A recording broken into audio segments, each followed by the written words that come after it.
In the tapestry of life, where every thread holds a story, America in Black and White emerges as a haven for the voices echoing through the heart of our communities. In this podcast, we wade through the rivers of our collective experiences, celebrating the vibrant hues of change brought forth by the whispers of hope and the roars of action. It's more than just a conversation. It's a journey into the heart of our society, illuminated by the light of those daring to dream and do. Join us, and let your voice be the melody that guides us toward a dawn where every color finds its place in the masterpiece of our shared destiny. Together, let's paint a future brimming with the positives that dwell in our minds and the actions that shape our world. Good evening and welcome to America in Black and White. Tonight we shine a spotlight on a man whose mission is to transform lives through education, empowerment, and inspiration. Our guest is a four-time author, international speaker, educator, and consultant whose career spans over 15 years. He has trained countless professionals, guided entrepreneurs, and helped businesses grow revenue and retain customers through his proprietary 4P framework. His latest book, Better Questions, Better Clients, challenges us to rethink how we communicate and connect. Bruce Hill believes that one new skill can change your life, and tonight we'll explore how his journey, his work, and his vision continue to impact communities and inspire change. Please welcome Bruce Hill.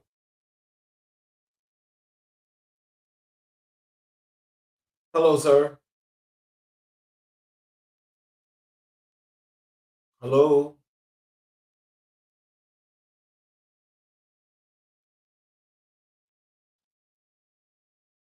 Mr. Hill.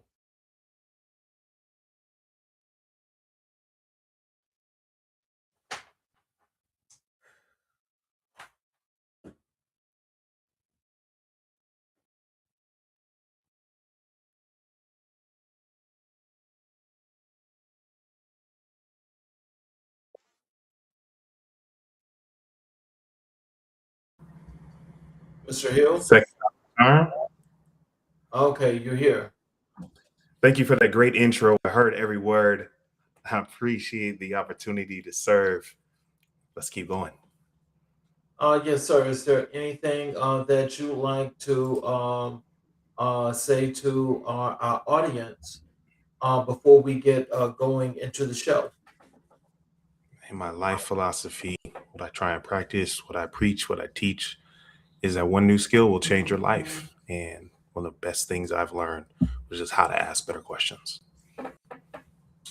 Well, let me just start here. I see there's already a question here or a comment here in the chat from Mr. Jody Jobs. I'm sorry. Says hello, Charles King. Hello, how are you? Welcome to the show, and please enjoy. Um, Bruce, I want to start, with your life story in early years, so our audience can get some idea and more some framework as of you, the individual that you are, and how you got to be, where you are today. Um, can you tell us? First, we're going to start with your upbringing. What experiences shaped your early outlook on life? There's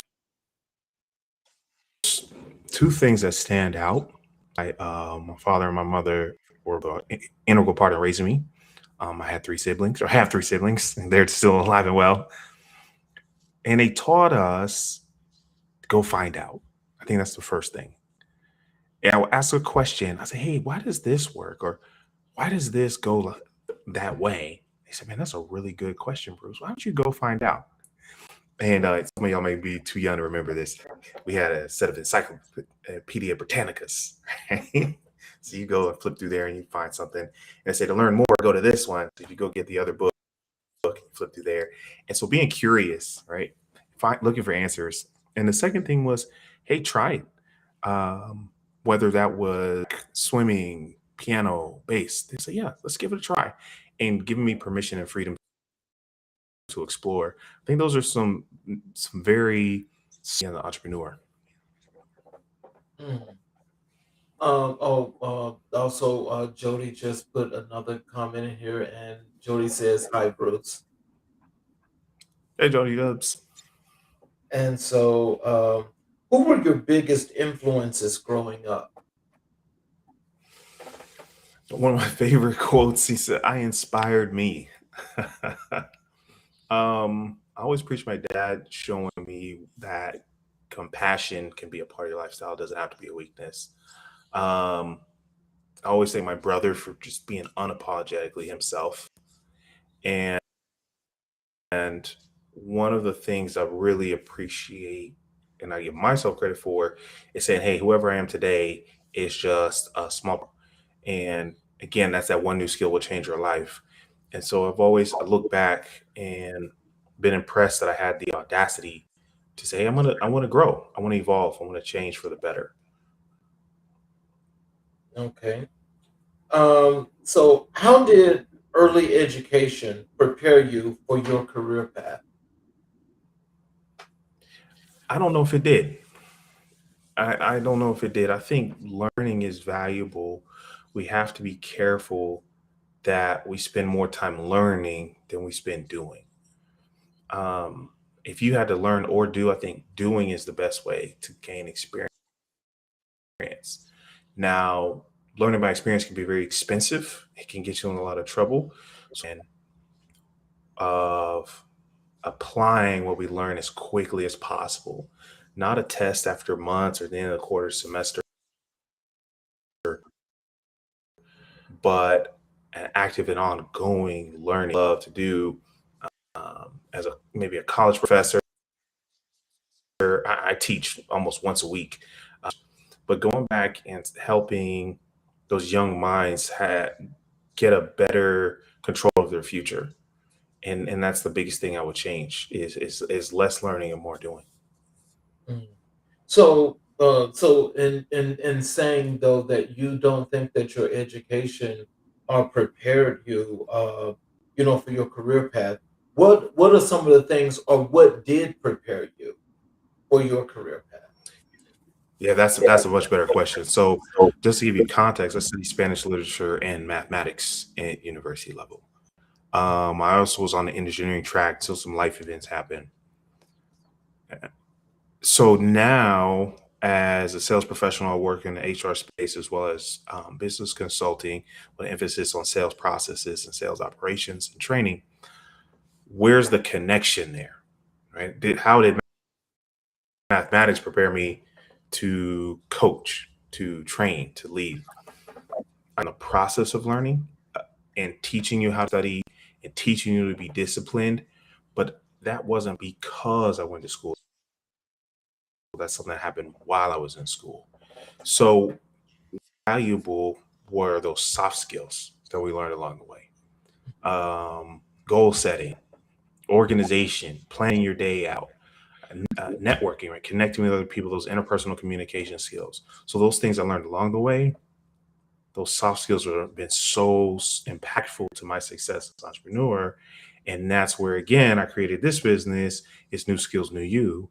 And that's why I truly believe one new skill will change your life. Not one new historical fact, not one new equation or formula, not one new coding language, but those skills that transform who you are as a person.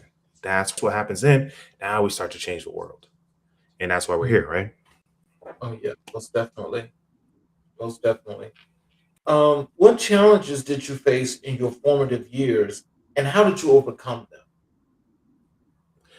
You, you know, I felt discouraged and lost because I didn't know what I wanted to be when I grew up. And it's really easy to sit still, right? I don't know where to go, so I'm not going to go anywhere. Mhm. I don't know what, so I'm not going to do anything. So this is my advice to you, and whether you're 28 or 98, I want you to explore safely, but I want you to explore, try new things, try them for at least 90 days. I had a friend of mine. She's a CPA, right? Black woman, a CPA. There's single digit number of those in the U.S. So really proud of her for that accomplishment. Well, she's trying new things. She tried some CrossFit. She got into shape, and then she's like, "Well, I'm gonna try something else." She's going. I had the pleasure of seeing one of her first stand-up routines. She's doing comedy. Those things. Does she like them? Hey, she doesn't know yet. She's trying them, and I did the same thing. I've run races. I've learned instruments. I actually have done stand-up comedy and improv comedy. Why? I want you to explore the world and all it has to offer and find out what you like. You're not born liking one thing. You find it along the way. Go volunteer. And I've given hours at soup kitchens and bags for homeless. It's not to brag. It's to give you permission to go try some things, and preferably some things that make the world a better place.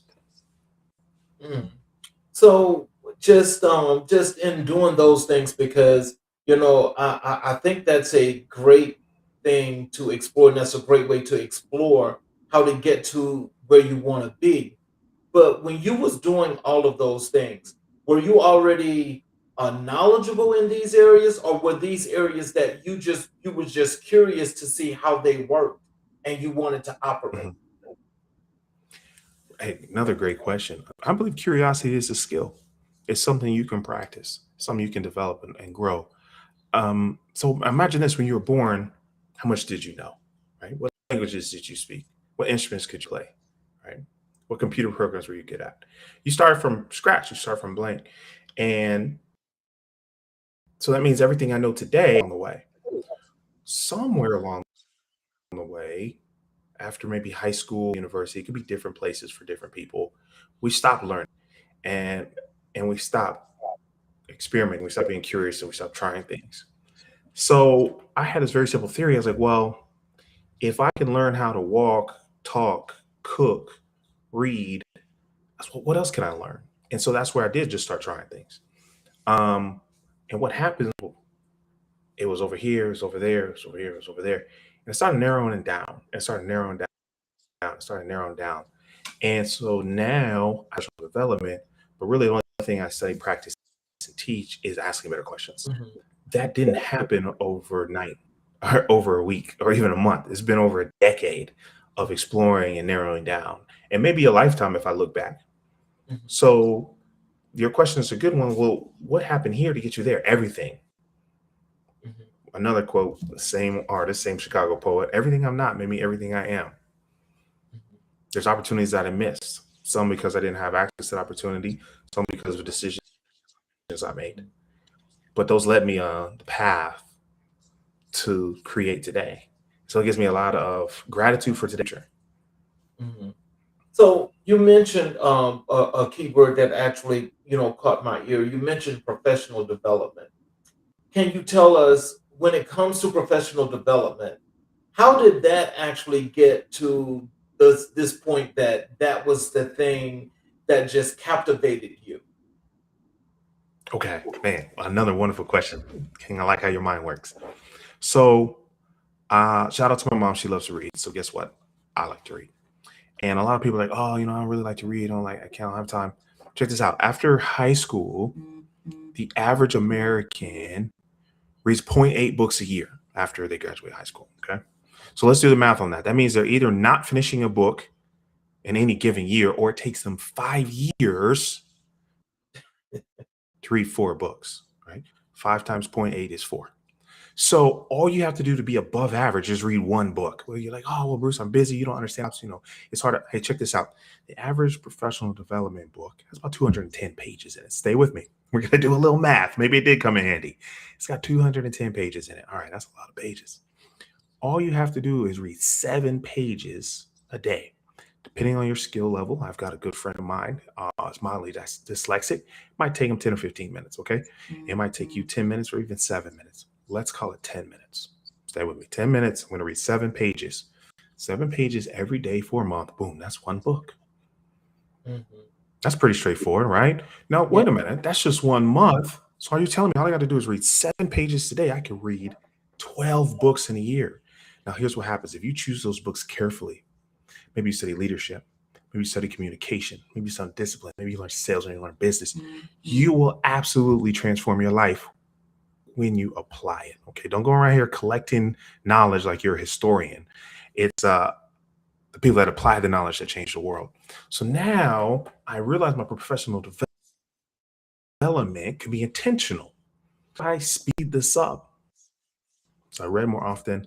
I got coaches. And again, I applied what I learned. That's where I started to see the quantum leap. You start to apply what you learn. Mhm. So the development is what gives me the confidence to say, hey, man, King invites me to his podcast. Thank you for the opportunity to serve. What am I going to talk about? Am I going to be nervous? No, I've been practicing. I'm ready. That's professional development in action. Okay. So when did you first realize you had a gift for teaching and inspiring others? That's a great question. I've had single digits. I always joke. I'm blessed to be 40 years young, January 26th. Okay. I've been teaching and speaking for years. It wasn't until recently. Yeah, I started early. It wasn't until recently, though, I realized people get paid for this. Mhm. So, wait a minute, I've been doing this for free. And so I realized when someone said, man, Bruce, thank you so much for helping me. I used what you taught me and I got my dream job. How much do I owe you? Mm. I was like, I don't know, $100. How much is it's $100, right? That's what I said. So they said, they're excited to pay me. I was like, hey, here you go. And there's three things I want you to take from that. One, okay, first of all, I don't do career coaching. Okay. I do professional development that's going to help you in your career. I don't do career coaching. I've had some partners to recommend if you need some help in your career. There's three things though. When we talk about sales, it's actually really simple. Give people what they want. They'll be happy to pay you. People are going to be happy to buy too. When you give people a clear path from where they are and where they want to go, there's a transformation there. There's a business there. And three, that was the instant. That was the moment. Over 10 years ago, that's where I became an entrepreneur. I didn't grow up becoming an entrepreneur. I wasn't surrounded by business owners. It happened because I was adding value in art. And that's when I realized I was like, oh, I might be okay at this. And then I went to get better and better and better. Mhm. How did your And I'm still getting better. how did your background in sales lead you to a broader professional development work?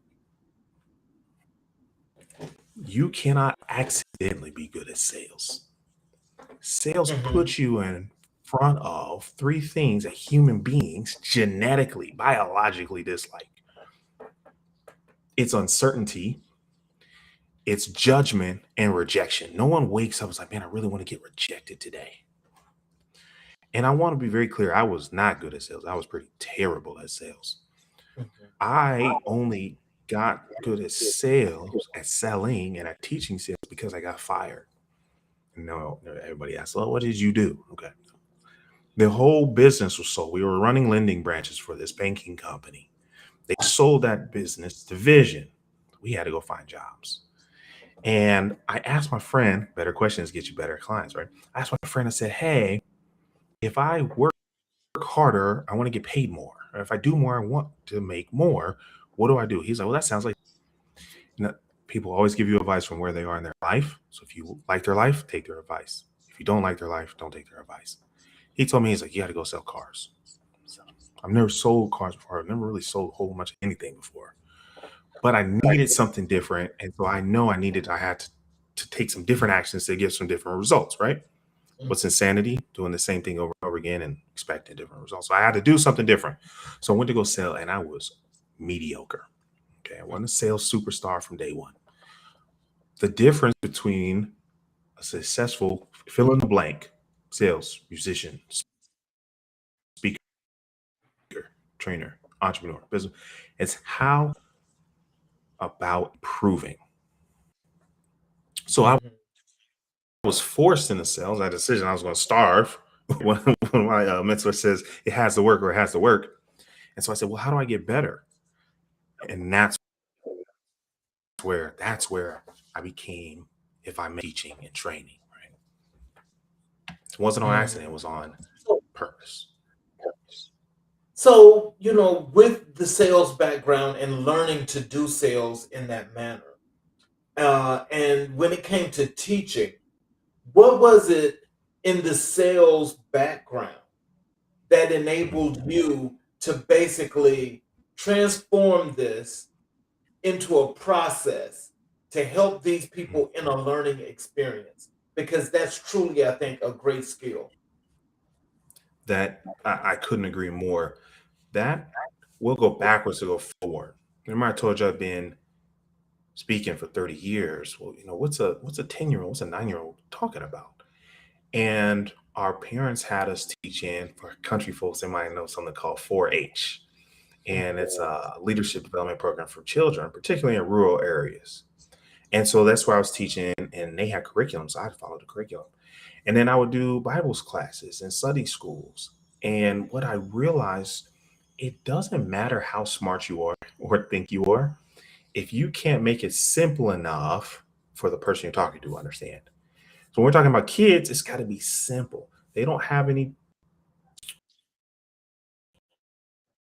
preconceived notions. They don't have any context to work on. You've got to bring it all the way forward. My success came from making the process as simple as possible. Well, that makes it easy to understand. That gives you clarity. Clarity creates confidence. Confidence closes deals. Now all of a sudden, every single person I trained for that role hit President's Club within 18 months. There was almost one except transferred to another department, but guess what? He hit President's Club over there. So I was like, yes, my streak's alive. And that's really the secret of my success, is simplifying it. Not always easy, right?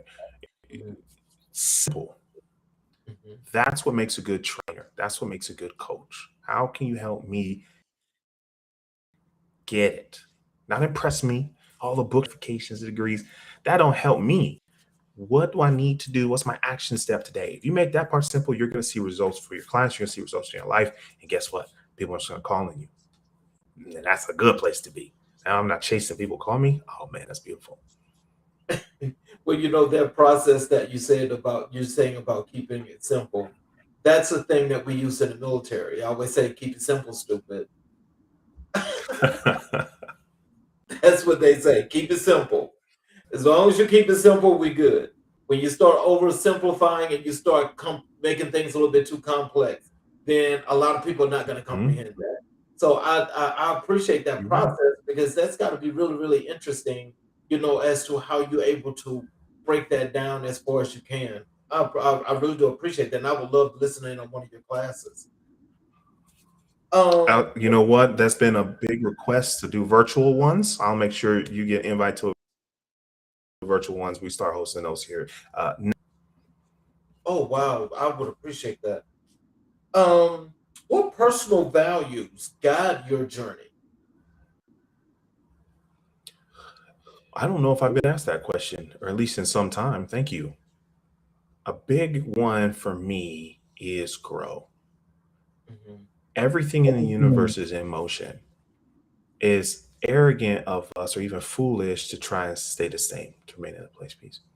And I don't want you to change who you are, just to grow who you are. That's the first one. That's how I live in my life. That's what I share. Number two is add value. Mhm. There's everything operates in a cycle. So let's just use trees, a real simple one, right? They take in carbon dioxide, expel oxygen. What do humans do? Take in oxygen, expel carbon dioxide. There's a cycle there, and for you to be a part of the cycle, so that money flows, you have to add value. Um, you can't you can't sit around waiting for people to pay you, or because I've been doing this for 30 years. What value are you adding? And that's not just in a business sense. That's giving back to people you care about, to your family, to people who can't pay you. I think one of the big reasons to be successful is being able to help people and say, hey, don't worry about it. You can keep it. Um, and then the third thing is, let's see, how do I explain this? It's to be present. That's actually a really tough one for me, but I've been living that more and more, because I have goals, I have ambitions, but the most valuable thing I have right now is the present. And so it'll be growth, be add value, and be present. So, what was well, actually, was there a defining moment that shifted your career trajectory? Just one? There's multiple pivot points. We could talk about when I got kicked out of school the second time, right? We can talk about when they sold the company and we didn't have a job. We can talk about when I was doing well, leading a team, and then they had layoffs. We could talk about when I tried to work in a startup and it failed. Um, all of those moments, good, bad, or other, have been defining points in a journey. Again, everything I'm not makes me everything I am. The most recent one I would like to share is when I decided. We're just on the exit. This was a successful exit, but I didn't have any work. And it took 700 applications before I finally got an interview. And those 700 applications took 14 months. Wow. And so there is a period where you can go get it. And so that moment was a very quiet moment. Could have been a Tuesday, could have been a Wednesday, like this. I'm not going to wait for someone to pay me. I'm going to go add value. And so people are excited to pay me. And that was when I became a full-time entrepreneur. Now, I do have a career currently, and I may go back to full-time one of these days. So my mission isn't to my with you say, hey, your life changes when you decide it does. And that was one for me where I had to decide, like, man, I'm gonna sit around and wait. I didn't know it was gonna be 700 applications. I didn't know it was gonna be 14 more months. But at that moment, I said, man, I'm gonna wait for that period into the future. And I'm glad I didn't, because man, I'd be up a creek without a paddle if I sat around and waited. You got to take control of your future today. So, how did your family and community support your ambitions? I want to shout out to my mom, my first investor. She helped, but even that was after I had some success, and that's no disrespect to her. People like to see success. They like to have confidence that what they're paying for is going to work, whether that is a client or an investor.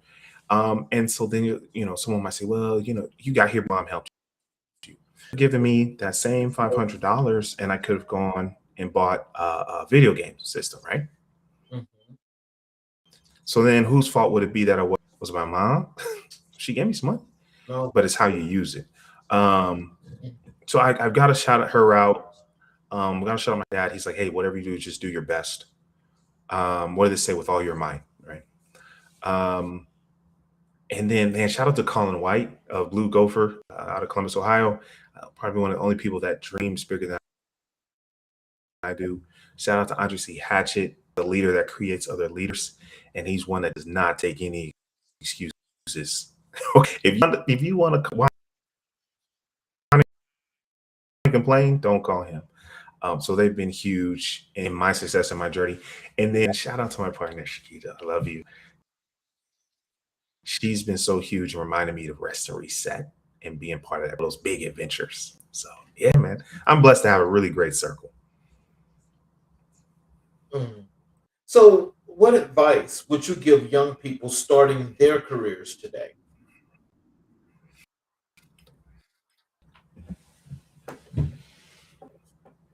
There's two pieces of advice I'm gonna share. If you're starting your career, again, whether you're 21, if you're like, where do I go from here? I want you to find unusual combinations. It's very unlikely that you're going to invent anything new, but it's very likely you can find new combinations for old problems. And that's going to allow you to absolutely change the world with what you have. So you don't have to wait for someone's permission to change the world. You can change the world today by finding new combinations of things we're already using. The second thing is never stop growing. Part of that is learning, but more of that is doing. So if you want to be an influencer, Figure out how to add the most value and be the best influencer. Sometimes that's somebody who edits, adds captions, does audio.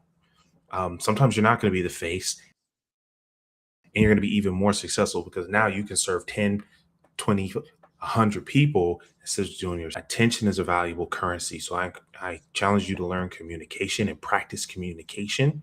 If you can communicate effectively, you can tackle 80% of what the world throws at you. The other 20% is going to be having, so let's call it three: innovate, communicate, and network. That'll get you very far. And notice none of that's AI. None of that's involves about having a whole lot of money. It helps, but it ain't good. So so as we learn, about Bruce Hill, so as I'm listening to you, I take away from learning some things about you is that you're resilient, you're curious, you always want to have the ability to grow, and you always put the mind forward as to being forward thinking, shall I say, in all of your processes that you do. In doing that, what are some of the other things that you want our audience to take from what when Bruce Hill just described the things that he does and who he was, who he is now because of where he was? What are some of those things that you want them to be able to just take a grasp of, learn from those things, maybe put them in little different pea pods or whatever have you, and grow them however they need to grow them? But what do you want them to get? I teach a course on goal planning. So there's goal setting is real easy. I want to make $1 million. Yeah, that sounds great. I want abs, right? I want to, million followers on TikTok. Okay. Goal setting is really easy. From this, I want you to get good at goal planning. It's very simple. I can tell you in one sentence. Figure out what the smallest action step is today and do it. Okay. And when I say action step, that doesn't mean reading about it, watching a video about it, listening to a podcast about it, getting a coach about it. What's the action step that I can do today? So let's say you want 1 million followers on TikTok. All right. All right, it's 2026. Folks, that's a priority for a lot of folks. Go live and talk about something they want to hear. And then a lot of people stop there. Some people never get started. So you're already ahead of the game. Some people stop there and then go tell somebody. The number one thing you can do to grow your business, whether that's your social media, a business, your career, is tell people what you do. Say, hey, Charles reached out to me. He said, hey, Bruce, I have this amazing podcast. I believe I can change the world. Will you be a guest? Absolutely. How do you do it? He asked. I unfortunately hadn't found it. And so Charles sat around waiting for people to call him, and people will because he's consistent, but he is proactive. That's it. So what can I do today? That's a step forward to that goal. That's goal planning. And you do that every single day for the rest of the until you decide to change the goal, you will be more successful than everyone around you. Wow. That's it. So I told you how to read 12 books in a year. Same thing with followers. It's the same things with your business. It's the same thing with insert goal here. One new skill will change your life, man. Yeah, it will. Let's transition over to your career as an educator and trainer. How did you transition from sales into Mhm. education and training?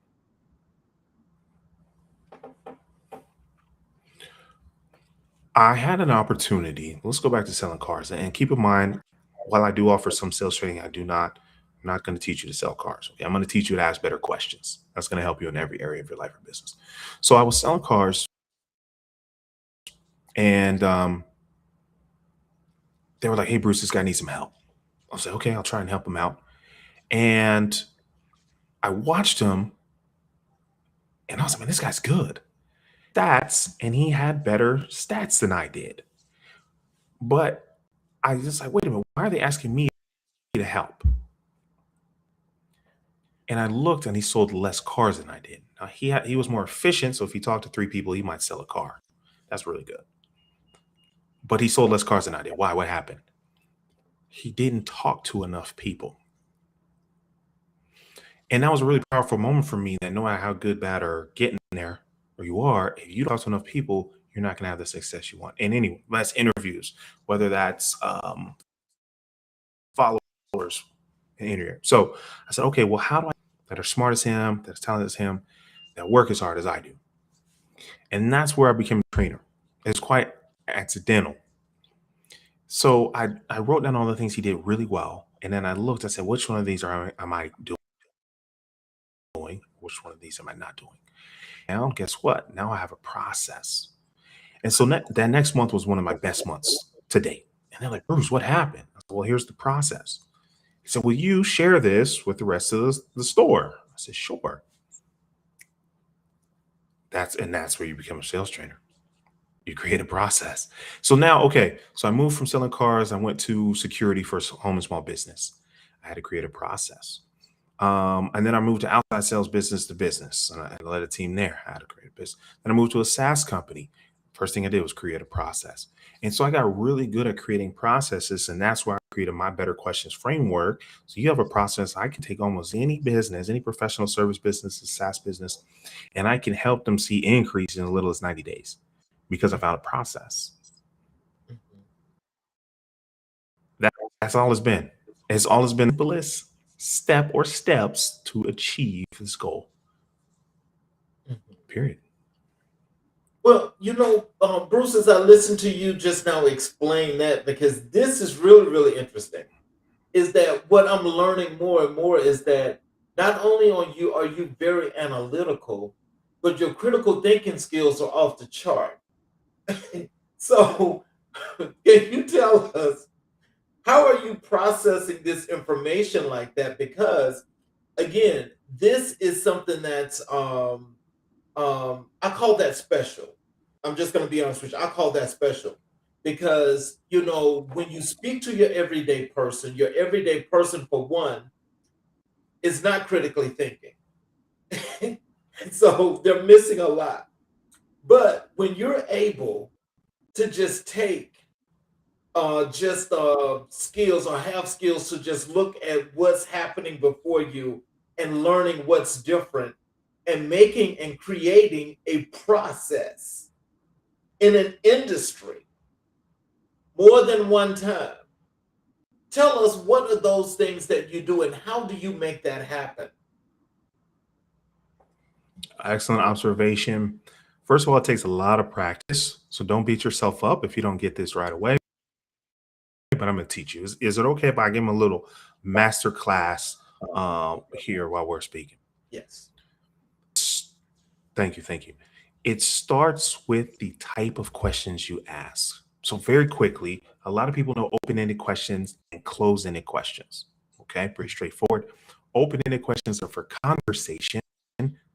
Closed-ended questions are for confirmation. Right? Those are the next layer. And this is something to cover if you ever join me for one of my Better Questions workshops, is context questions or concrete questions.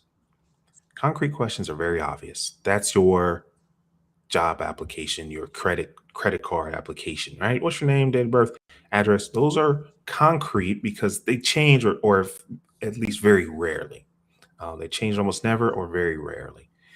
And we get stuck asking those questions and starts to feel like an interview or even worse, an interrogation. Here's where you can start to ask better questions, where you can transform your life, business, or career today. And you want to get in the habit of asking context questions.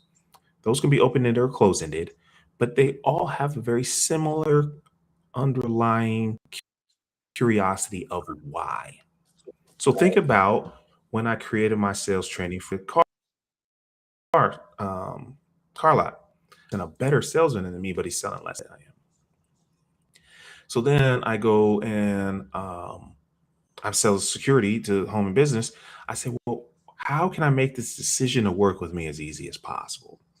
I go lead as outside sales team, and I ask, well, how can I help each one of these do the least amount of work and get the highest results?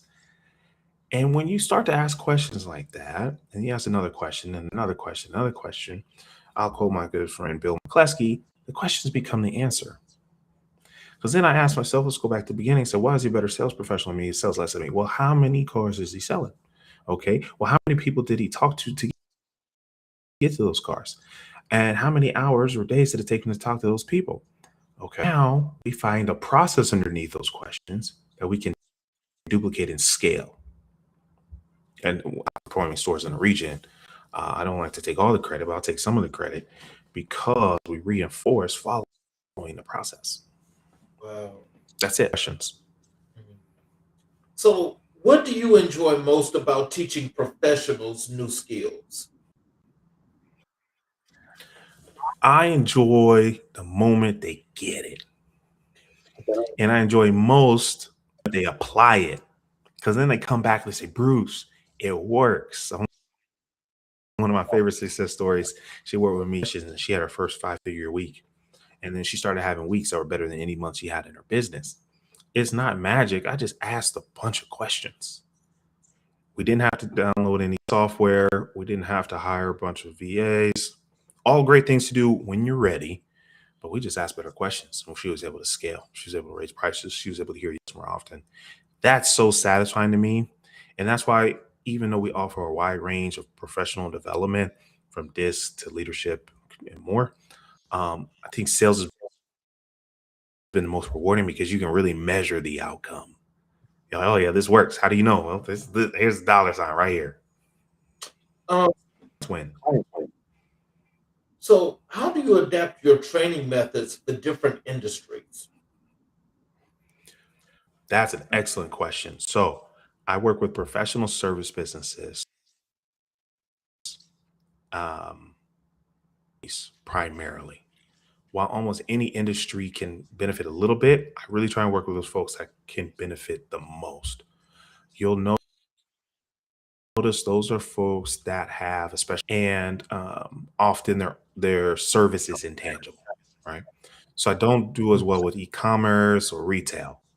Respectfully, I could definitely do some communication training, maybe some customer training, service training. We talk about. I love working with the financial industry. Life, I've got some great trainings that I've done for life insurance teams.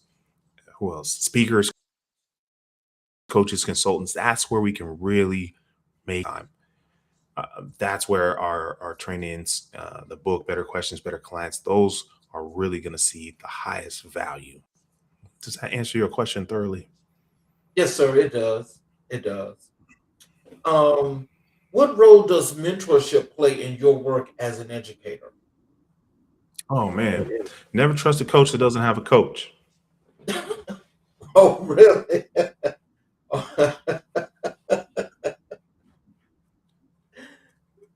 I believe given enough time, energy, and effort, you could figure out anything. If Mhm. I gave you enough time and you had enough energy and maybe a couple dollars, you could figure it out. Do that. Why would I figure out something that someone else has already figured out? What merit does it have? What prize do you win? So a mentor, I don't believe it's a shortcut, it's a fast track. Mhm. So let's say I'm sitting here in Atlanta, Georgia. If I go east long enough, I'll end up in Los Angeles. But I have to go several tens of thousands of miles around the world to get there. Or I could just go west and I get there in about 4 hours by plane. So do I want to take 4 days or do I want to take 4 hours? In a mentor. And so that's one of the reasons it accelerates my success is I hang around people smarter than me. I hang around people farther than me. And that's never competition. That's always to my benefit. Because guess what? I go and pour that into my clients. How do you measure success in your training programs?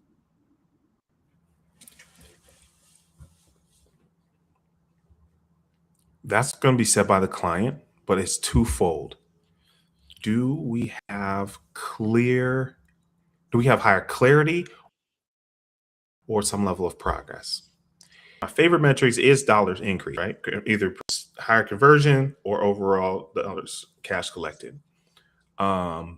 Sometimes when I build SOPs, for example, you're not going to see dollars right away.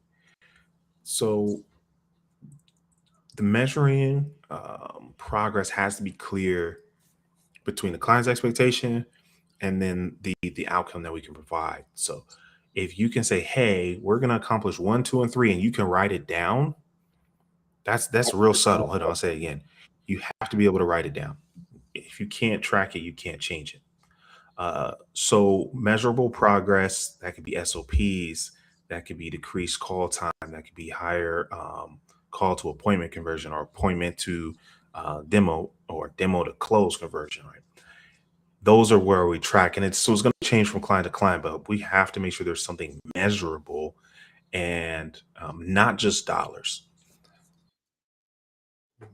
That's a good one. Vacation. Yeah. Now, as you just said that last part, I find that there are an enormous amount of entrepreneurs or businesses that like to measure the success from the monetary perspective. And as you Mhm. as you mentioned, that's not, in my opinion. And so you just tell me how you feel about this, but this is my opinion. I think that when people Mhm. start to do that, and if you're always just looking for that buck, you know, and it's I got the dollars, I got the dollars, I got the dollars. You may Mhm. get the dollars at this point, but what happens when you start losing the dollars because you're not giving quality? Yep. So, see, you uncovered a really big problem we run into. There's quite, and that's why if you listen closely to what you read in Better Questions, Better Clients, it's how to attract and keep. Okay, how do you attract and keep clients? Now, one of my favorite examples, he was real honest about this. They did $1 million in a day, Mhm. but they spent $1.2 million on ads Mm, over the period of time. mhm. Now, there, he said, listen, professionals make money on the back end, amateurs only make it on the front end. Over the year, he walked us through a plan to convert those, and the target was in revenue. So he said, if you stopped, you just looked at this snapshot, said, man, we made $1 million, but you spent 1.2. That's a loss. Exactly. But if we zoom out, would you spend 1.2 to make 20? Absolutely. That's good math.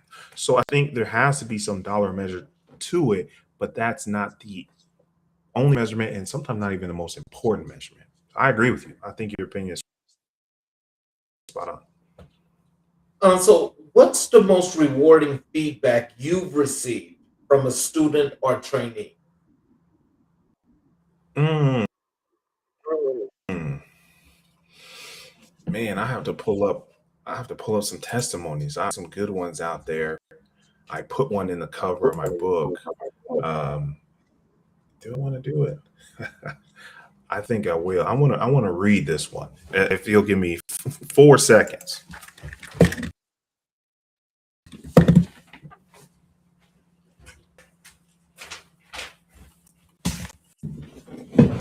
I appreciate you. A little unorthodox, but I make sure my books are never too far away. So it's a copy of Better Questions, Better Clients. And I want to thank Jimerson. Um, he says, super salute to Bruce. Before attending his workshop, I left a lot of deals on the table. After attending his workshop, Bruce armed me with better questions to ask, and now I have the confidence needed. That's different. Really nice. You're like, oh, we helped him make all this money. We helped him hire and scale. But he's like, he gave me confidence. That one, and that's why it's in the cover of the book. So shout out to Rafael, founder of Stamper Signings. If you need something notarized anywhere in the U.S., that's your guy. That one really hits me here, because now we're talking about one new skill truly is changing lives. Wow. So, how do you keep your teaching methods fresh and relevant? I love this question because I was arguing with someone, and they said, man, I've been doing this since 1990. I said, man, iPhone wasn't even out in 1990. You know, internet was 56 kilobytes per second, dial-up modems. We have AI. That's not a flex. I wouldn't brag about that. respectfully, what's really important is, I think I said it earlier, is to continue growing, right? Mhm. So the reason the trainings are fresh is because I know more than I did last year, and I've done more than I did last year, and I've solved bigger problems. And now a new year rolls up, I have a new perspective. Mhm. If you do the same thing,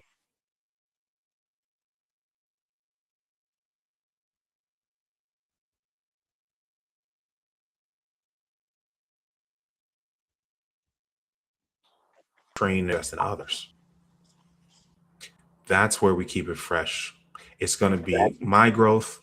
It's feedback from clients. Say, hey, what do you think is missing? And I love that question because you'll see their mind turning and they say, well, it would be really nice if you had covered XYZ. And we'll go evaluate that and say, hey, is this in alignment with our current set of trainings? If it is, we'll add it. If not, we'll outsource it. Right? We'll recommend someone. But never getting so comfortable or even arrogant. We'll say, oh, this is the way I've always done it. You'll never hear me say that. What challenges do educators face in today's fast changing business world? Yeah, that's been one I've been asking over and over again because I'm telling you to invest in yourself as a person in a world that's being increasingly driven by AI. Um, I don't believe education can keep up with how fast the world is changing. I'm not sure if that's possible. So I have to say, well, how do I teach people to keep up with the changes? And I hope that my belief is that will empower the individual to create their own level of success, no matter where they are, where they want to go.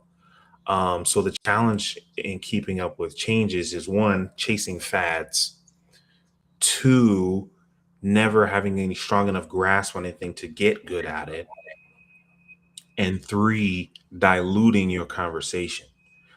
So the workaround, or I should say the solution that I've come up with is to say, look, the only thing that I can control is teaching individuals, teams, and companies as a whole valuable, life-changing, business-changing skills. So now, no matter what the world throws at them, they're equipped to either attack it or adjust. And those are two very valuable. That's the only way. If you grow your people, you grow the business. If I teach you to ask better questions, you're going to hire better. We can get investors. We can close more deals. But here's what they call law of unexpected consequences. If I teach you to ask better questions, you're going to have better conversations with your partner, with your spouse, with your siblings, with your parents, with your kids.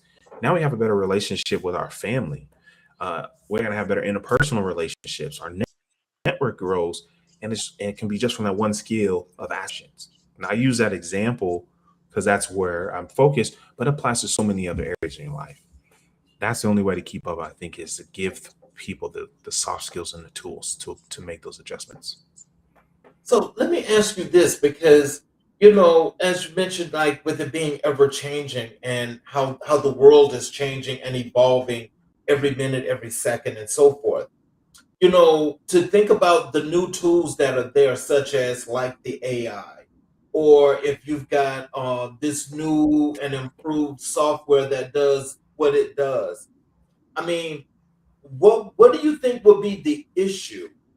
If you've got these new and improved things that are happening, but instead of like just letting them go by the wayside, what wouldn't it be better to like try to enhance and learning what this is? Because it's very possible that all of these things are going to be mainstays regardless. So if you're learning how Mhm. to use these tools, these are tools just like what you do. You just insert them into the places where they go and you just grow from there. Is that possible?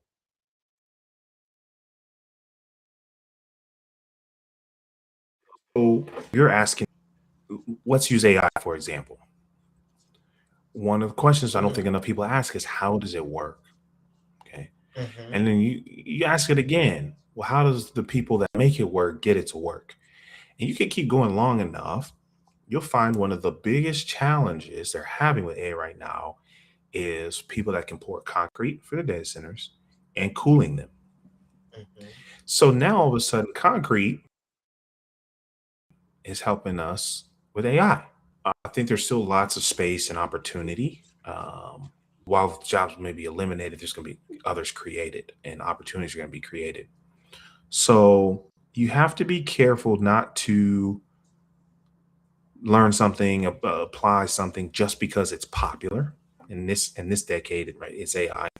Um, it's like putting tassels on a bicycle or baseball cards in the spokes, right? They sound cool, maybe you feel like you're faster, but you're still going the same speed. So what tools that are actually impacting our goals and our success, and asking those questions is going to help us make better decisions on how to use these tools, or if we even should use these tools for whatever sector you're in. So, how do you balance theory with practical application in your training? I try not to put too much theory in my training, because I need you to be able to go apply it. I Mhm. use When I do two things. It'll usually be a free session, and I'll just ask for feedback at the end, or it'll be an experiment on my own, and I'll go test it first before I go teach it. Hey, I tried this. This is what happened. So the theory really should be for experimentation, not for teaching. Right? Save theory for the classroom. For me, we do workshops. You can take what you learn and apply it the same day, and it's going to help you as soon as the next day. So, how much philosophy do you put into your trainings? How much philosophy do I put into my training? I don't know if I've been asked that question either. I would I would say that there's this underlying foundation of philosophy, right? Mhm. Because we have to change how we think about ourselves before we can change how we think about the world. And then once we change how we think about the world, we can change how we think about problems. And that transforms how we approach solutions. Now it's changed all of. So the philosophy is it would change your life. Where you're like, well, which skills and what change do I want in my life? And now we're starting to have more intentional conversation, training, and action.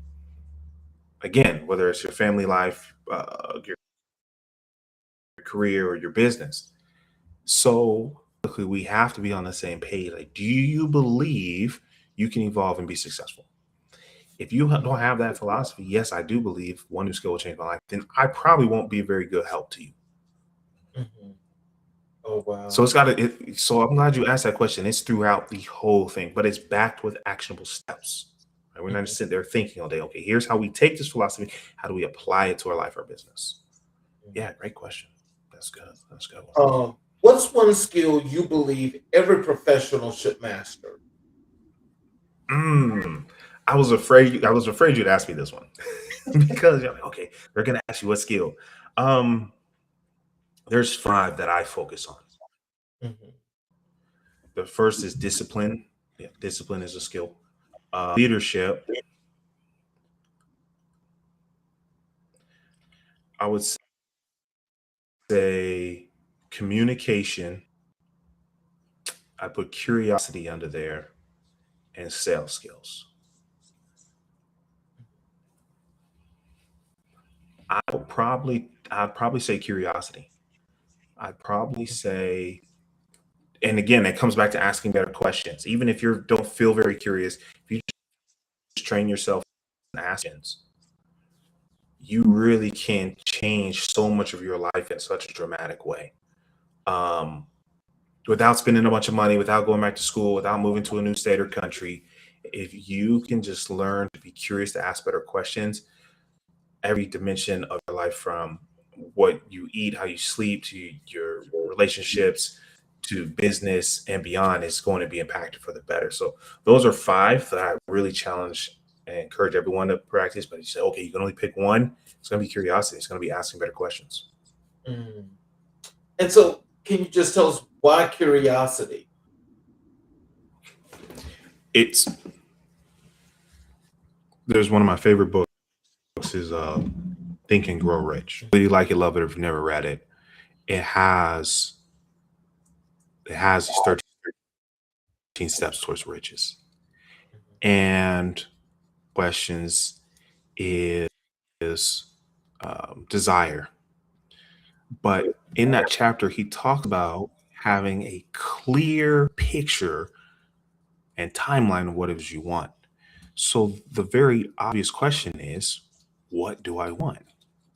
What do I look like? What does it look like? Mhm.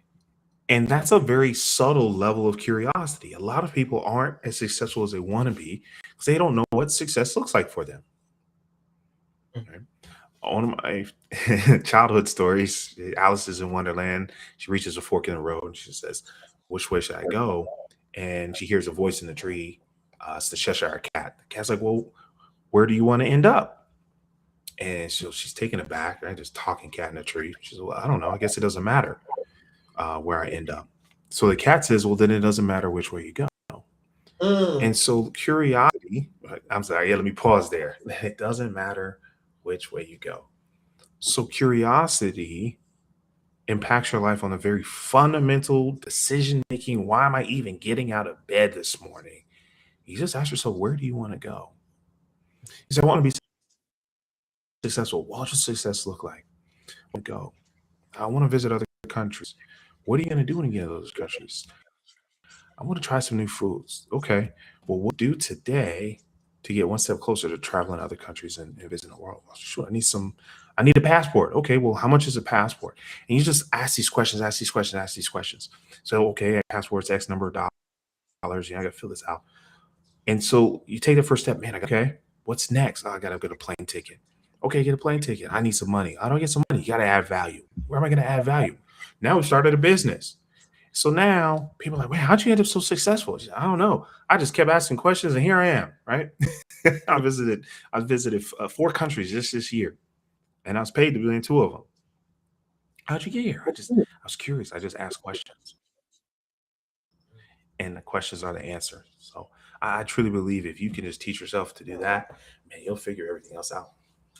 Bruce, I want you to tell us, what is your motivation and what is your why? Oh man, I ran out of motivation years ago.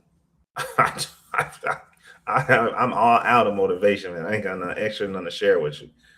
Why? I want to see how good it can get. It's curiosity. I want to see how good it can get. I know what happens if I don't do anything. I know what happens if I give up. I've seen it. I've talked to those people. I've visited them. I've been to their funeral. Okay. What happens if you keep going? What happens if you're successful? And I'll tell you what, I want to be able to call my parents up and be like, hey, let's go on a trip. I got it. And I want to be able to hire my siblings. If it's like, man, I need a job. What do I do? I was like, I got a job for you. I got 3 jobs. Pick one. I want to be able to visit another country and stay there for as long as I want without interrupting how much I make, interrupting how much I value. Um, Beautiful life to live. It's my curiosity is well, how quickly can I get there? And so I don't want to just get there alone. I want to take the people I care about with me and want to say thank you for how much they've poured into me over these years.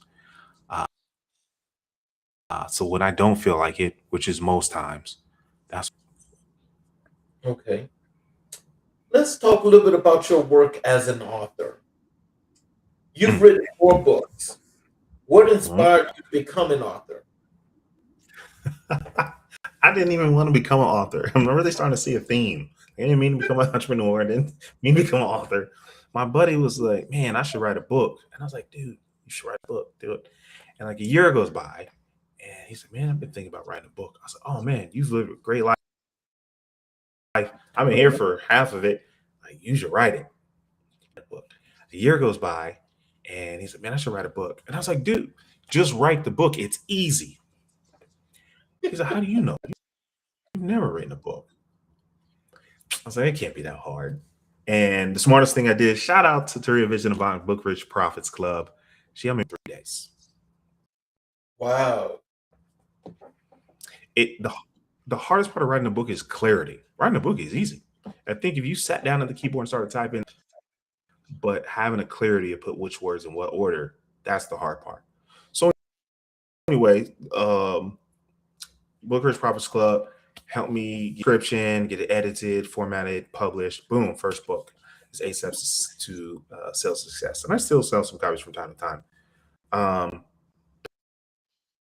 But I didn't write that book for me, for my friends to say, hey, it's possible.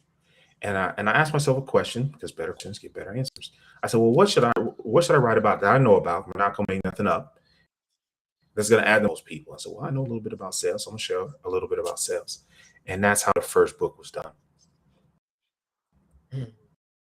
So for you, can you tell us, how does writing differ from speaking?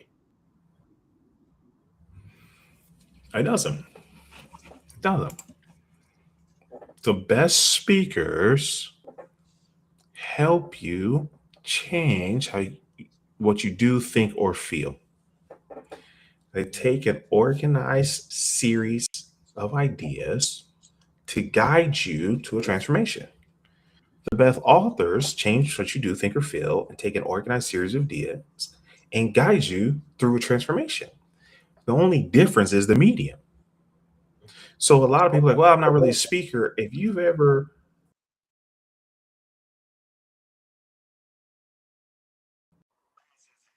shared a toast at a wedding, you're a speaker. Les Brown says, if you just take those words and write them down, you're a published speaker. So I really encourage people not to separate those two. This is communication. It's just say, how do you want to transmit this information? How do you want to transmit this story? Some people are really great.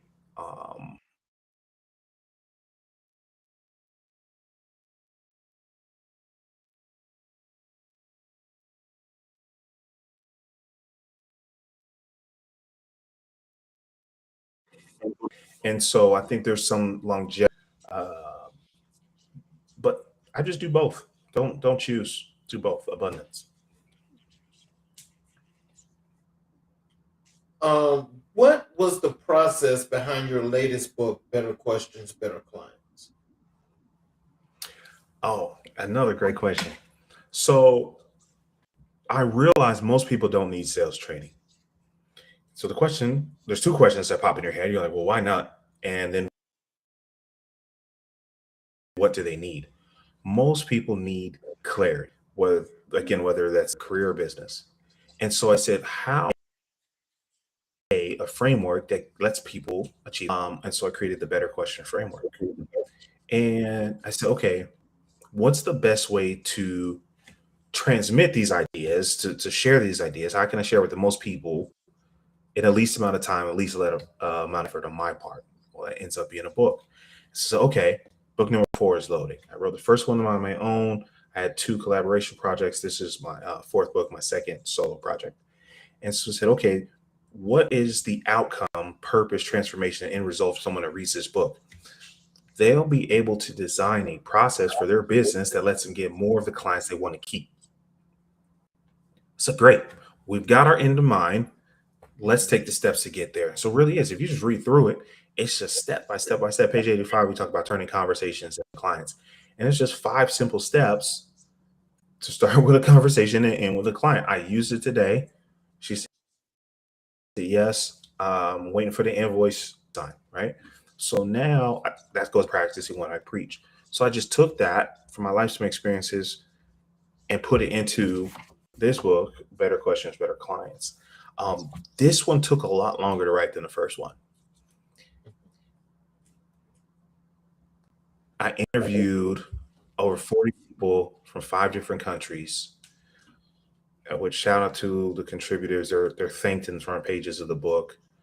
I tested the frameworks to make sure they worked. I had focus groups where I asked them, hey, does this make sense? I got feedback. I'm really proud of the project, but more important, um, I'm really proud of the transformation it's providing for people that read it. Let's talk a little bit about your work as a consultant.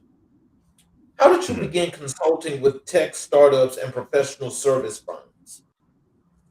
Man, I'm always my first client. So I was with a tech startup and I did poorly. Okay, and I'm always very transparent about that. Um, we are trying to break. It was a UK based company. They're trying to break into the US, and I didn't know what I didn't know. So I didn't do too well there. Fast forward, got another chance, another UK based company breaking in the US. So I took all the things I did wrong there and I just did the opposite. And when we actually had a successful exit, and so I documented, I said, what did I do there that I can duplicate and share? And that's where I became, that question is where I became a consultant. What is the duplicatables and what's the mistakes to avoid? Once you can answer both of those questions, then I have confidence in going and helping other people achieve success.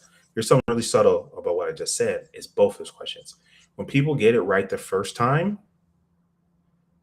they can't help you when something goes wrong because it's never gone wrong for them before. Right. They're like, oh, well, you just didn't do it right.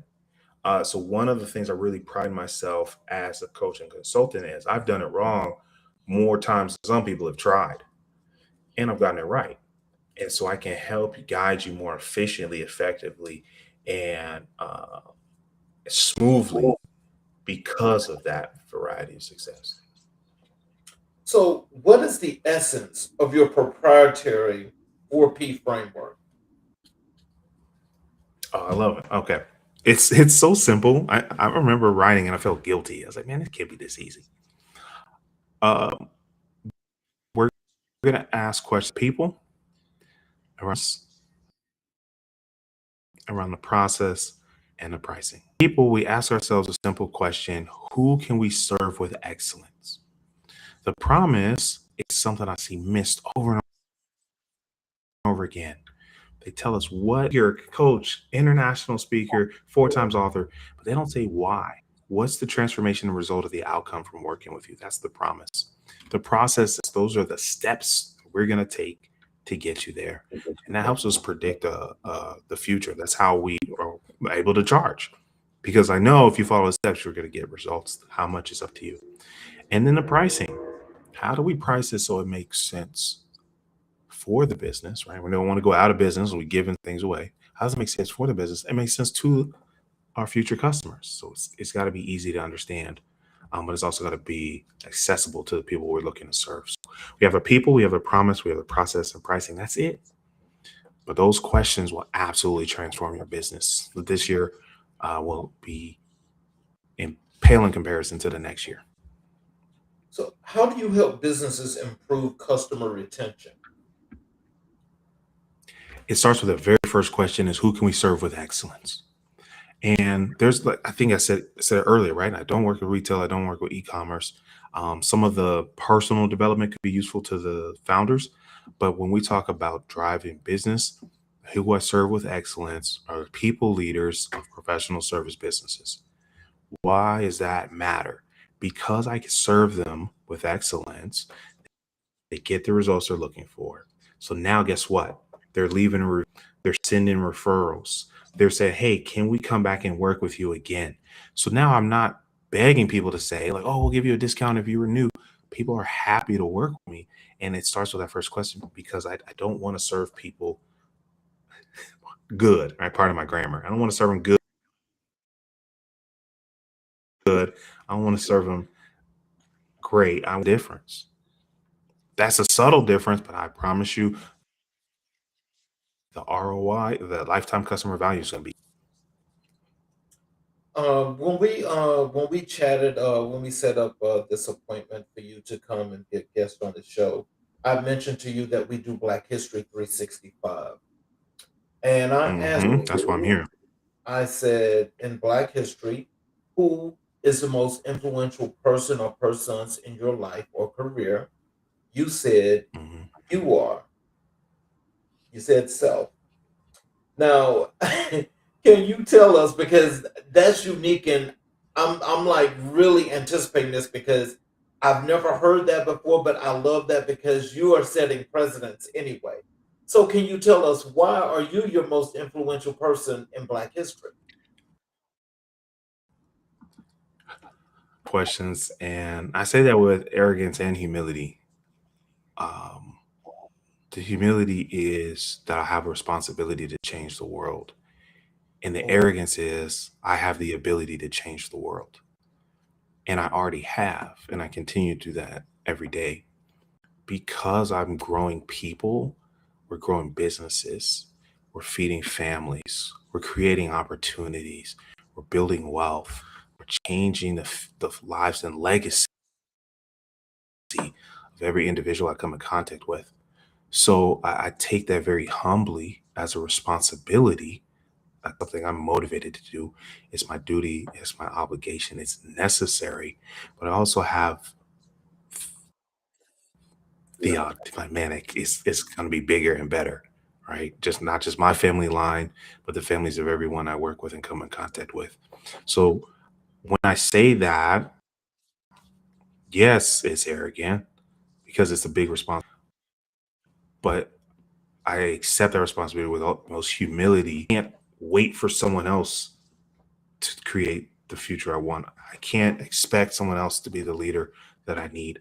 I have to do it. And I have to help as many other people, empower them to be able to do it. I have to create as many leaders as possible, so that I'm not here by myself. That's where I'm not trying to be the most important person to walk the earth or the most famous person. I want to be the most impactful person. Mm.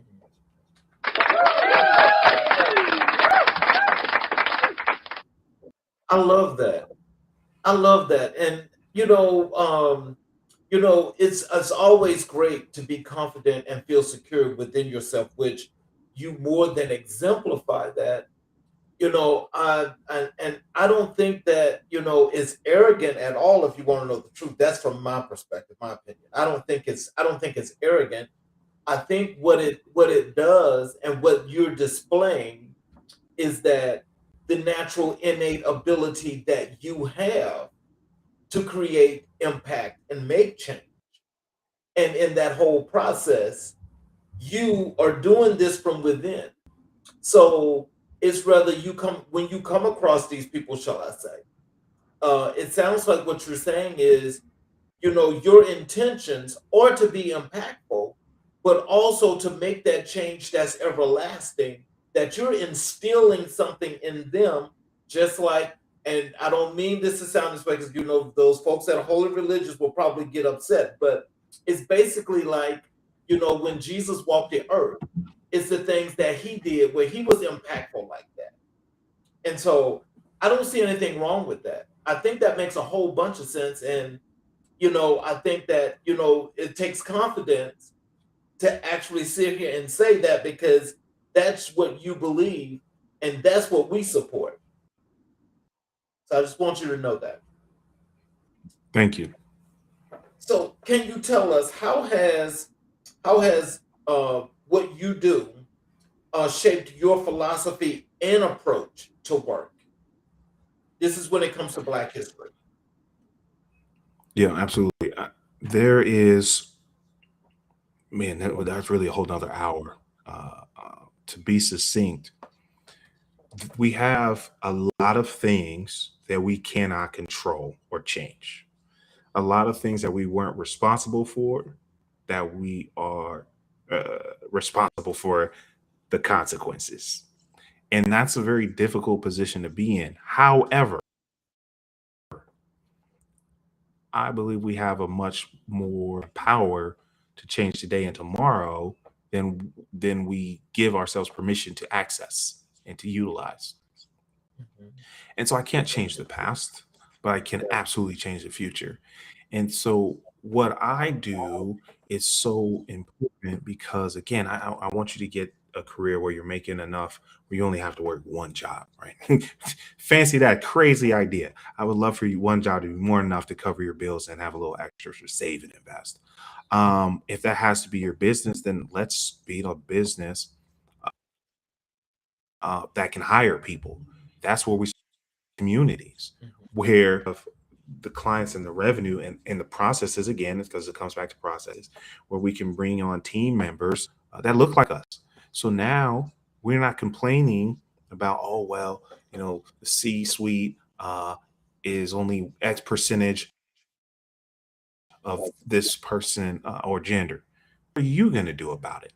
I can't tell Pepsi who to hire. I can't tell Coca-Cola to who to hire.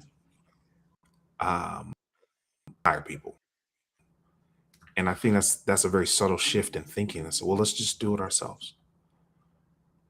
Mm, I like that. What lessons from Black history inspire your leadership style?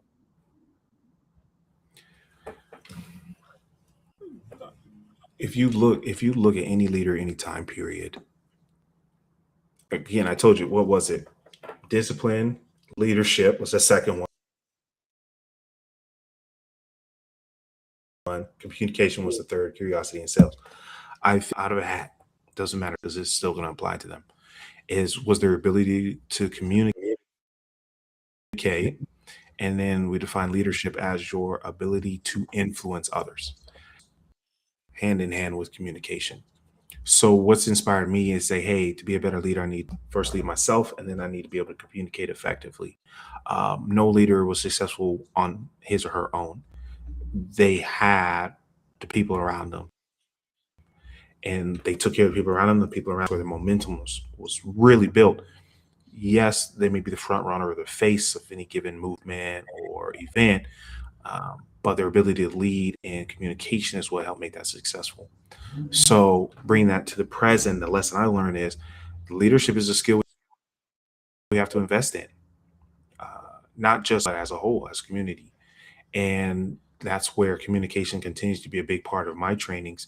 Again, so we can have this exponential impact on the lives around us in the future before us. So, how do you integrate these lessons into your teachings and consulting? Um, I don't think I have to integrate them. It is what I teach. It is what I consult on. I work with businesses, founders from every nationality, with from the UK, from the US, white, black. Um, the fundamental philosophy still is one new skill will change your life, and so teaching leadership, teaching communication, helping businesses grow, so we can hire people in our communities is what we do on a day to day. So it doesn't have to be integrated. It is what we do. So, what parallels do you see between their struggles and today's challenges? Some are the same. Some have changed. I think the big one I see is community. I've used that word a few times now. Shout out to the Russell Innovation Center for Entrepreneurship here in Atlanta, and shout out to the Gathering Spot. We start to see communities starting to build again. That's a big one. There's so much, particularly in the country. I live in the U.S. where we have this very like lone cowboy philosophy, and there's no way to build a future family. That's the same problem then that I see we need to address now. Again, something completely within our control. A is access to opportunities. Jay Bailey's, he has a quote. He says, "We're creating uncommon access." That's a new problem where that gap. Think of redlining when we talk about home ownership, but that gap to wealth is more clear and somehow less accessible than it was 20, 30, 40 years ago. So, when it comes to Black history, how do you honor uh, contributions of his people in the past in your work today? That's something, an area for improvement. for me, remembering their stories, reading their stories, sharing their stories has been a big part of honoring that. Um, and questioning, it goes back to better questions again, and questioning, hey, is what we were taught accurate? Is it the complete story? Things like I was doing some research on the motor vehicle industry. Some of the first cars were produced, created by black men. It was. I didn't know. Who no one Yes. taught me that. And so going and looking for those stories that maybe aren't quite the forefront has been part of for me. There's more we doing that Well, I'm sure that there's going to be several more stories to find out about that because remember, as you just mentioned, uh, you know, the Model T, Henry Ford should not have taken credit for that, but he did. Mhm. Only thing I give him credit for is mass production. People act like he invented, but that's another Right. conversation for another day. We'll be here. We'll be here for a while. What do you believe is the most misunderstood aspect of the historians of the past, their legacy? What do you think is the most misunderstood aspect of their legacy? Misunderstood. I don't know. Perhaps there are some misunderstanding that would become from this. I think Dr. Dennis Kimball did a great job in Think You Go Rich, a Black Choice, is telling the stories and then telling them from a different angle.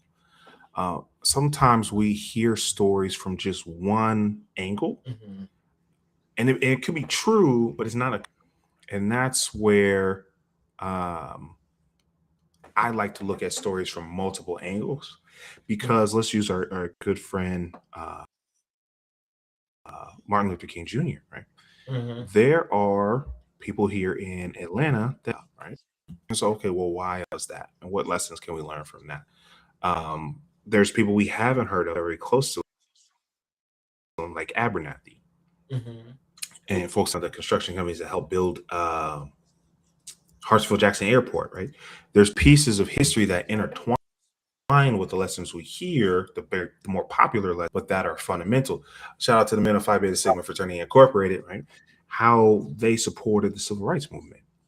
But you might not hear about those stories. You got to go look for those stories. So I won't call them misunderstanding, miss shouldn't be had. So, how do you encourage others to learn from Black history? I think you got to start with being the example.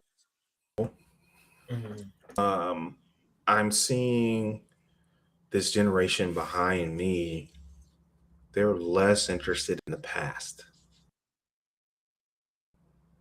And that's very fascinating to me.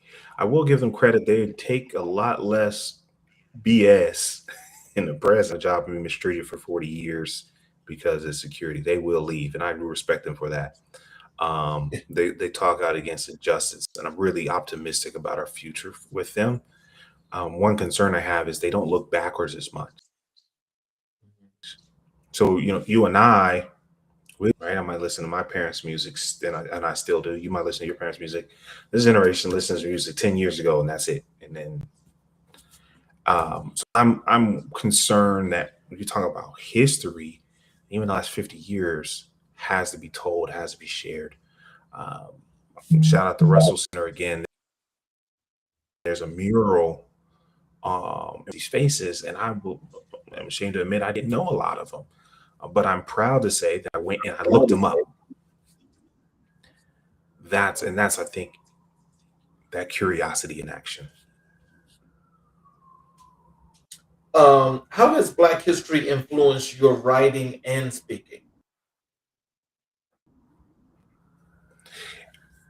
It makes me a lot more bold, a lot more unapologetic. It also made me realize that you don't have to doesn't look like you. Now, look, wrong is wrong no matter who's doing it. But my point is, the goal isn't to divide a group of people. It really is uniting a group of people. Mhm. And so that shifted how I write, where we want to be as a collective. I'll use community again, moving forward as a whole. I don't want one or two people to achieve this massive success. How can more and more people achieve massive success? And so I think looking backwards and bringing that forward was very few of these monumental moments happened by one single person. They may have been a catalyst, but they weren't alone. And that's something I try to remember even as I build my business to say, okay, how can I bring people with me who's going to come along on this journey with me? Mhm. Final question for you. If you could speak directly to yourself when we're talking about Black history, since you're the most influential person in your Mhm. life, what would you say to yourself? I'd really challenge myself to be more aggressive. I really challenge myself to be more aggressive. I don't think that it's going to be easy, but I believe it's possible. And success does not happen on accident. So the faster we can change more minds, we can change more lives. We can. So the question, one of my favorite questions, he says, "Well, how can I get to success more quickly so I can enjoy it longer?" And I really don't want, although I'd be honored to say, 100 years from now, the actions I did help change the world in a positive way. I'd love to be around to see that 10 years from now or 20 years from now. Uh, Mhm. so the question becomes, hey, what are you going to do about it today? And being more aggressive and saying, hey, what you're doing is changing the world. So go tell more people. I listen, if we could help not even every, if we could just help 1,000 Black businesses make 100,000 more dollars, do you realize the economic impact? Even if we just helped 1,000 Black businesses do 10,000 more dollars, now we're creating millions in revenue. That's salaries, that's investments, that's homes. So I want everyone to succeed, but at the end of the day, I'm rooting for everybody Black. Well, I'll tell you this. Well, let me just continue on here with some words of wisdom and encouragement. Do you have any of those for our audience in closing, and how they can connect with you via social media, your website, the things that you're doing? Do you have any of that you can share with us here in closing? I think the first thing I'll say, especially any folks, maybe Native American, white, Chinese, Spanish, whichever country, Mexico, South American, Canadian, I need you all to realize that while I speak from my experience as African American, as Black American, I need you all to realize being able to control your financial destiny gives you a louder voice in this world. And so when I tell you one new skill will change your life, it's not a fridge magnet quote. It's not a bumper sticker quote. It is a philosophy you leverage as this world continues to change. So we don't have these conversations to exclude anyone. We are talking to the people closest to us. And so to the folks that look like me, I want to give you permission and say, hey, listen, there's a lot of things that make your life a little bit more difficult, your experience a little bit more challenging. However, you have the power to transform the future. You have the ability to change the outcome. And that starts with asking better questions. So to anyone listening, if there's one thing you can take away, one new skill will change your life. And the skill I am recommending to everyone starts with this curiosity and asking better questions. Not just for you, for the people around you, for the people you care about, haven't even been born yet. Better questions get better answers. Well, I definitely appreciate you for taking the time to be here with us this evening. This was truly, truly Great show.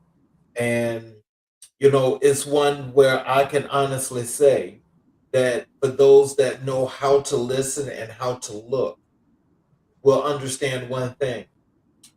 You are about as analytical of a person that I've seen in a long time. And it's refreshing because the perspectives are that much more detailed, but also that much more thought provocative that makes us our better selves. So I appreciate you for that. Thank And you, I sir. hope that as people are just in going through their everyday lives, that you guys take a lot of this information that Bruce has given out, and you should try to not just learn it, but to apply it. Because just as he says, I believe in just taking some of these steps are things that can not only help you personally, but especially from a business perspective. These are things that are bound to be more than just enhancing, but successful. I want to thank all of you for watching us tonight. Um, we will, as you know, our shows are Monday through Thursday. That's 6 p.m. to 7:30 p.m. Eastern Standard Time. We will be back again tomorrow night for another great show here on American Black and White, where we will continue to color conversations on the canvas of America. And I hope to see you guys tomorrow night because, again, it'll be another impactful and powerful show. I want to thank you, Bruce, and I'll definitely be reaching out to you because I definitely think that there are a lot of things that I think that we need to think about doing some things to impact our communities together, and I definitely would love to just chop it up with you and see if we could do something like that. Absolutely. Absolutely. Oh, listen, if you want to learn more, it's easy to find me. It's New Skills, New You everywhere. Fan base, Instagram, YouTube, LinkedIn. Just if you type in New Skills, New You, it'll pop up here. It's best for you. If you want to grab a copy of the book, you can visit askingbetterquestions.com, askingbetterquestions, plural.com. We thank you for your support and for your presence and participation in this podcast. Thank you all. You all have a great evening, and please come back and see us tomorrow. Uh, you guys have a wonderful evening and good night. Thank you so much. Yes, sir.